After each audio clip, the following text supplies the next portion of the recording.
Perkenalkan, nama saya Krisdayanti, NIM 19104168886, kelas A2 pagi, jurusan manajemen, mata kuliah manajemen pemasaran internasional atau MPI, dosen Pak Adi Mursalin SEMM. Di sini saya akan menjelaskan materi tentang hukum perdagangan internasional. Hukum perdagangan internasional. A. Pengertian hukum perdagangan internasional. Hukum perdagangan internasional merupakan ranah hukum yang cukup kompleks, di mana tidak hanya berbicara mengenai prinsip hukum, tetapi juga mengenai segala prinsip yang berkaitan dengan perdagangan global. Substansi dari buku ini secara khusus mengkaji mengenai konsep teoritik tentang perdagangan internasional, khususnya aspek peraturan hukumnya, serta mampu mengambil keputusan dalam rangka penerapan ketentuan hukum perdagangan internasional yang dapat memberikan manfaat bagi masyarakat serta memberikan pengembangan teori di bidang hukum ekonomi internasional pada umumnya dan hukum perdagangan internasional pada khususnya. Adapun kesepakatan tentang definisi untuk bidang hukum perdagangan internasional yaitu 1. Definisi menurut Smith-Holt. Hukum perdagangan internasional adalah sekumpulan aturan yang mengatur hubungan-hubungan komersial yang sifatnya perdata. Aturan-aturan hukum tersebut mengatur transaksi yang berbeda negara. Definisi di atas menunjukkan dengan jelas bahwa aturan-aturan tersebut bersifat komersial. 2. Definisi menurut M. Rafiqul. Dalam upayanya memberi batasan atau definisi hukum perdagangan internasional, M. Rafiqul Islam menekankan keterkaitan erat antara perdagangan internasional dan hubungan keuangan. Adanya keterkaitan erat antara perdagangan internasional dan hubungan keuangan. Beliau mendefinisikan hukum perdagangan dan keuangan sebagai suatu kumpulan aturan, prinsip, norma, dan praktik. 3. Definisi menurut Mihaly Sasson. Sasson memberi batasan bidang ini sesuai dengan pengertian kata-kata dari bidang hukum ini, yaitu hukum dagang dan internasional. Sasson membagi hukum perdagangan internasional ini ke dalam dua bagian utama, yaitu hukum perdagangan internasional privat. 4. Definisi menurut Hercules Boysen. Boysen, sarjana Afrika Selatan, tidak memberi definisi secara tegas. Beliau menyadari bahwa ilmu hukum sangatlah kompleks. Oleh karena itu, upaya untuk membuat definisi bidang hukum perdagangan internasional sangatlah sulit dan jarang tepat. B.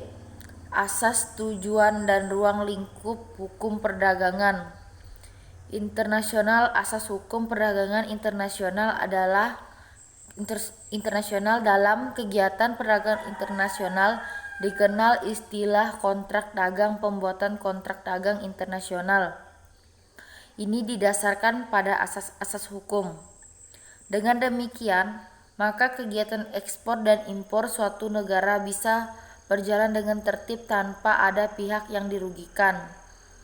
Aturan pembuatan kontrak dagang ini juga ada dalam hukum dagang internasional.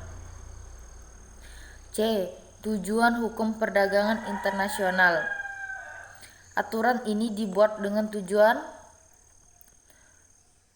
Yang pertama, perlindungan kegiatan perdagangan yang menjadi satu-satunya cara membangun ekonomi suatu negara. 2. Mencapai perdagangan internasional yang stabil.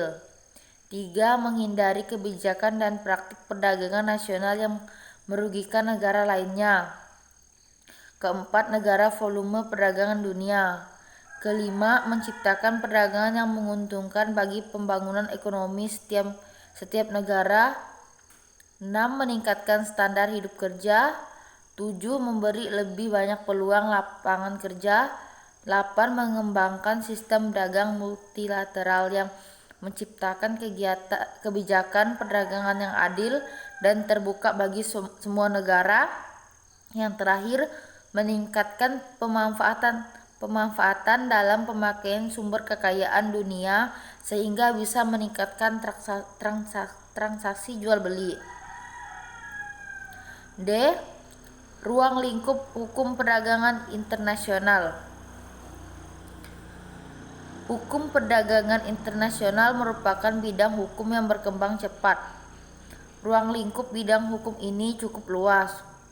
Hubungan dagangan yang sifatnya lintas batas dapat mencakup banyak jenisnya.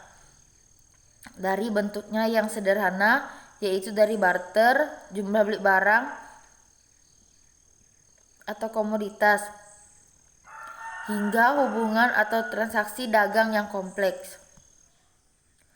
E. Pendekatan hukum perdagangan internasional.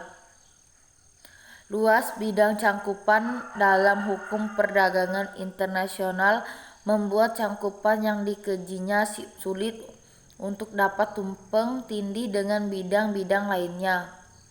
Misalnya dengan hukum ekonomi internasional, hukum transaksi bisnis internasional, hukum komersial internasional, dan lain-lain. Adapun tujuan dari hukum perdagangan internasional adalah yang pertama, yaitu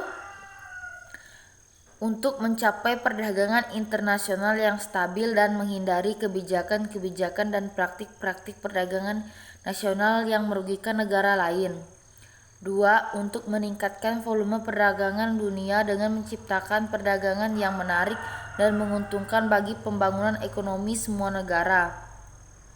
3. Meningkatkan standar hidup umat manusia. 4. Meningkatkan lapangan kerja. 5. Mengembangkan sistem perdagangan multilateral. Dan terakhir, meningkatkan pemanfaatan sumber-sumber kekayaan dunia dan meningkatkan transaksi jual beli barang. Dampak perdagangan internasional terhadap perekonomian Indonesia. 1. Dampak positif ekspor. A. Memperluas lapangan kerja. B. Meningkatkan cadangan devisa. C. Memperluas pasar karena dapat memasarkan hasil produksi ke seluruh dunia. 2. Dampak negatif ekspor.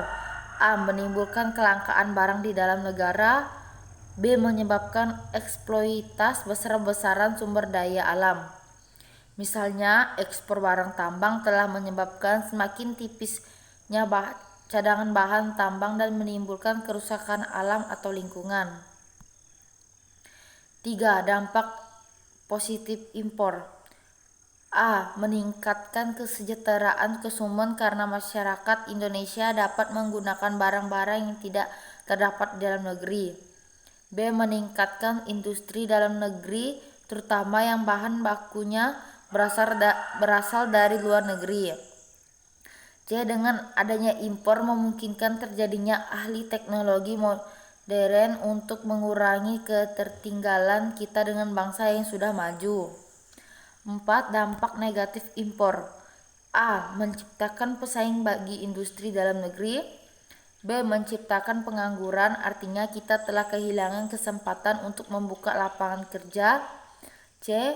Konsumerisme, artinya konsumen berlebihan, terutama untuk barang-barang mewah. Sekian dari saya, jika ada kesalahan kata saya mohon maaf. Sekian dari saya ucapkan terima kasih.